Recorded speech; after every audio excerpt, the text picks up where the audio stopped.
You're watching Morning Mix. It's a new year and you may be looking to make a new you by setting goals and taking steps toward self-care. We have great advice and tips for you as you head into 2024, right? And begin working on yourself. Licensed therapist Dr. Radija Brown is in with us this morning. She has all of the answers. I hope I do. Hey guys. Dr. Radija, nice to Welcome have to 2024. you. Yes, it's 2024. Happy first guest of 2024. All right, Yes. bring it on. I didn't even think about the pressure. Okay, the pressure. All right, so 2024, we're stepping into the new year. What advice do you have for people looking to set bold and empowering resolutions that just truly resonate with our authentic self? Absolutely. So 2024 is all about being bold. And the B in bold stands for being your authentic self. So often we try to adjust our lives, try to adjust who we are to meet other people's expectations of us. And so B in bold is all about being your authentic self.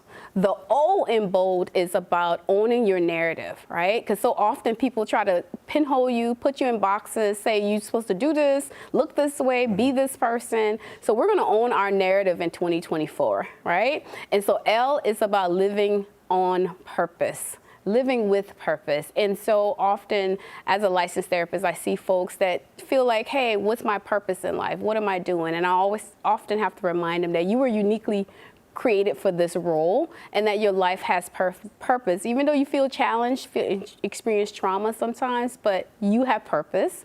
And D is all about doing it anyway, right? You're going to probably have like 10 reasons why I can't do these things, 10 obstacles, 10 negative thoughts that probably have come to mind as you're watching this right now. But you're going to do it anyway. You're going to do it afraid. You're going to do it unsure, but you're going to do it anyway. So 2024 is all about being bold in our lives, bold in our relationships, bold in our work expectations as well.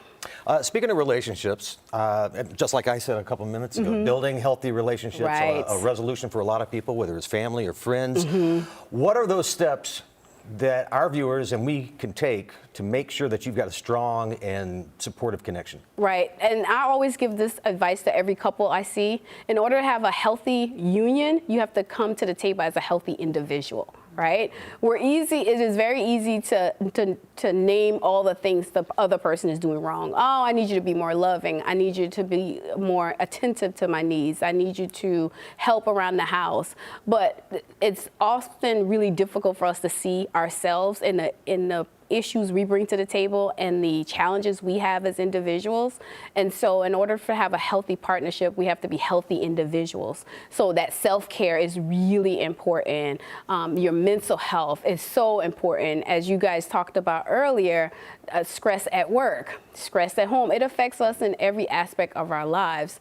And so healthy partnership, whether it's romantic or family relationships, require healthy individuals.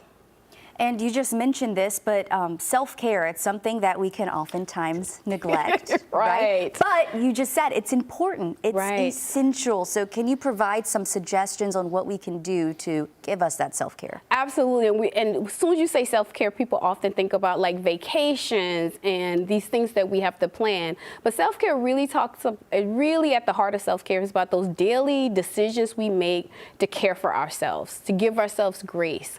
And so two tips I would give everybody that is really important for us to do is, one, loving yourself more. When you wake up in the morning, taking those deep breaths, looking yourself in the mirror and saying, I love you. I love you, I love you, saying that 5 times.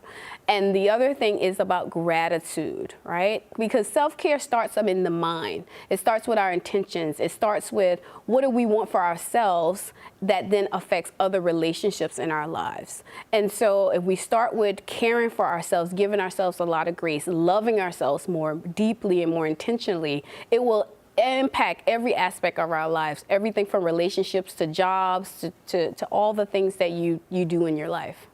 We're running out of time here in just a second, but I do want to bring up real quick, imposter syndrome. Yes. What is imposter syndrome and how can you move past it? Right. So imposter syndrome, really at the heart of it talks about just doubting your ability. second guessing your purpose, second guessing the work that you do. Like as a therapist saying, well, I'm not really good at what I do. Why would people come and see me? And so we often experience that because life is life, and sometimes we experience self-doubt. So one is to understand you're not alone. Right? Because we often feel alone in our journeys and our struggles, but you're not alone. And being intentional and reminding yourself that you are here for a purpose, and that is your purpose, and working and navigating that journey. Well said. Good words. And a great way to kick off the year. Absolutely. I feel empowered. Right. Yeah. Walking bold everything. Just look at the camera and go, I love you. Yes. Every day. 5 times. 5 times. 5 times is the magic number. Okay. Dr. Radisha, thank you so much. And Happy New Year. Happy New Year. Appreciate Happy you. New Year. All right, so one of the big